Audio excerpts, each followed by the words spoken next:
I ain't gonna lie to you lot, man. I've tried to sort of put this to the side, but City are kicking down the door for the Cherki deal, and he is a scary signing. He is a problem signing for the Premier League should he end up at Man City, which is basically going to happen. Leon and Man City are in talks for him again.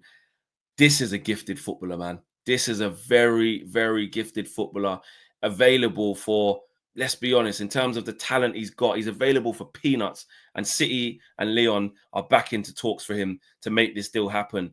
And he is a proper talent. He has flair, he has skill, he has technique, he can glide across the pitch, he can glide past people like they're not there. Quick feet. Do you know what I'm saying? 1-2 touch, gone. And I'm not gonna lie, I've tried to. I've tried to go, nah, but you come into the Premier League and nah, it might not be this and it might not be that. And listen, Florian Wirtz has got like a bigger body of work. I get that. But if you're being honest, if Florian Wirtz is like 110 mil plus and Cherki's available for a little bit over this supposed release clause for about 25 million, but more now, 30, 40 million, it's gonna be a bargain that City are gonna get. It's gonna be a bargain that Man City are going to get. And let's be real, man, he's wicked. He's wicked. I had a look at him, obviously, in person when Man United played Lyon earlier on this season in that crazy game. He scored in both games, to be fair. First game, he wasn't as good, but you saw a couple glimpses. Second game, he was on my side as well, and I was sitting just in front of him on that right-hand side, and he was proper. The way he looks after the ball, the way he can take the ball, how confident he is. And in a day and age where the freedom of expression in football is null and void. It's extinct. It's a dying breed. In the day and age of these players not being, that common anymore, these players are like 10 a penny. Like, it's refreshing to see. And you know what? It's actually interesting that he's going to City because City fans, I want to know what you lot are saying as well. And actually all the neutrals. Is this the right destination for him? Is this the right place for him to go?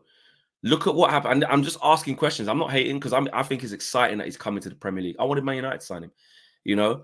But is he a better fit for a different team? Would he be a better fit at Liverpool? Would he be a better fit at Chelsea, obviously, player permitting? Would he be a better fit at Arsenal than Manchester City? Look at the likes of Jack Grealish when he went to Man City.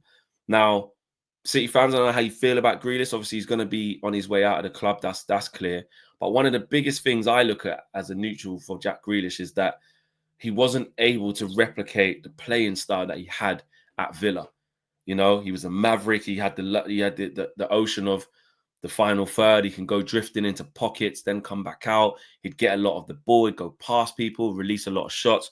And he became very robotic playing in that Manchester City system. And I don't want to have lazy analysis of like, it's definitely not going to work for Cherki because Pep's going to basically, take all of that exuberance away from him and basically make him like a robot. Look at Jeremy Doku, who came. The reason why he looked like a bit of a revelation was, again, old school winger, quite erratic. In my opinion, he's turned into a bit of a bottle of fizzy pop. You don't know what you're going to get out of this guy. But essentially, he can go past people and make things happen. Why? Because he's just a dribbler. He's just a showman who just go past people sometimes like they're not there. He might not always get the end product, but he's got 1v1 capabilities. He's not really on that whole just keep the ball and recycling it without any take-ons. You look at Savinho, he started off like that, tailed off a little bit, but he is sort of more towards trying to take people on as well. So are we seeing Pep basically starting to say, I am going to get these types of players that really can, take people on and allow them to thrive, allow them to be themselves. I think the game needs it. I think the reason why we are in awe and we have jaw-dropping responses and reactions to these types of players is because it's rare. It's rare in modern day football, and it shouldn't be. For me, football is an entertainment sport. Football is an art form. So it should be about maximum expression. Shout out expressions. It should. It should be about expressing yourself on the ball, regardless of what position you play. Well, obviously, to be fair, now you're asking goalkeepers to express themselves more and play out from the back, all that stupidness. And really, a goalkeeper, let's be honest, most goalkeepers, the reason why you're in goals is because you're not good with your feet, can't play football. So just keep the ball at the back in there. Centre backs in that. Obviously, the way the game's gone, it's like, you know, ball playing centre back, good with his feet. Fullbacks now it's inverted. You're basically a central midfielder. You ain't got to worry about defending. I disagree with those types of things, but the fundamental of the attacking players, for me, a winger especially, or creative player, is supposed to express themselves, take players on, entertain people. Nutmegs, flicks, tricks, turns, rapping it, taking outrageous shots. I want to be entertained. And Ryan Cherki gives me that. You know what I mean? And look, it's a long way to go. You can't say he's better than this man and he's better than that man. But what you can do is talk about the talent that he actually has that is waiting to be unlocked. And that is a scary thing. Shout out Coach Cams.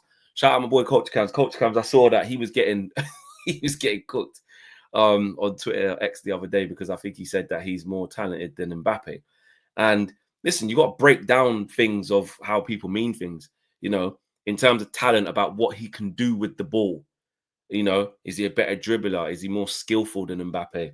You can make points of what you're seeing with your eyes. That technical ceiling could be high. Doesn't mean he's better than Mbappe now. Doesn't mean he's more effective than Mbappe. Doesn't mean he's you know, achieved more than Mbappe. Obviously not. He's only just made his French debut the other day. But what a way to do it. That goal he scored against Spain, that nonchalant volley into the far corner, literally shows you the type of talent this kid has. Henri went on record saying about, you know, I can't remember the exact quote, but he was bigging him up about the level of talent that Cherki has. Now, we have to wait and see whether that talent transpires into consistency, transpires into him being a top player, a world-class player in world football. We'll wait and see. But him going to Man City is a good start. I think he's that good. I'll give City the benefit of the doubt on this one in terms of, and Pep the benefit of the doubt in terms of, I don't think he'll ruin him. Now, we don't know if he'll come and light it up. Who knows? It's a different league, different pressure, different club. Do you know what I'm saying? Different expectations from Pep, different demands. And I've seen a lot of journalists and people who've been analysing his game talk about the defensive side of the game. He's got work to do there in terms of his work rate back towards goal. A few times against Spain, I think got run past. I was reading and he didn't really play too well the other end of the pitch. But again, you're talking like a maverick player, and is Pep going to allow for a system that gets players like this, you know, thriving because he's getting the ball 9 times out of 10 in the right-hand side or in the 10 position. You got Marmoush in there who can play there. You know, Reinders is going to be a great supply line, can do a bit of everything. Rodri to come back in. So the supply line into the forward line is going to be top-notch. Reinders will see to that. Rodri back in there will see to that. Do you know what I'm saying? So now it's about that top end of the pitch of expression. Where does Pep go? Do we see Pep sort of be less rigid in what his instructions are? I think it's fascinating because clearly, like I said, the City rebuild is already crazy. But this signing is scary because of how good he can be if it clicks. If Rodri's just there conducting with Reinders being box to box, can shoot, can pass, can dribble, can tackle, Reinders can do it all. Then you got Marmoush playing just off the front. Foden's got to get his act together. You got Cherki on the right coming in. Who knows what will happen on the left? It's scary. I ate Nuri bombing on the left-hand side at left back. Scary times, man. Scary times. Let me know what you guys think about Cherki. Is he the maverick that we think? Is he going to thrive at Manchester City? City fans, let me know what you think. Or are you concerned? Are you concerned that this could be another Jack Grealish situation where he's got all the ability, but we might not get to see the best of him in a City shirt because of the level of the nature of how they play? Let me know. Smash a like, people. Keep subscribing to the Football Flex. Road to 15K. Big up. I'm out of here. Peace.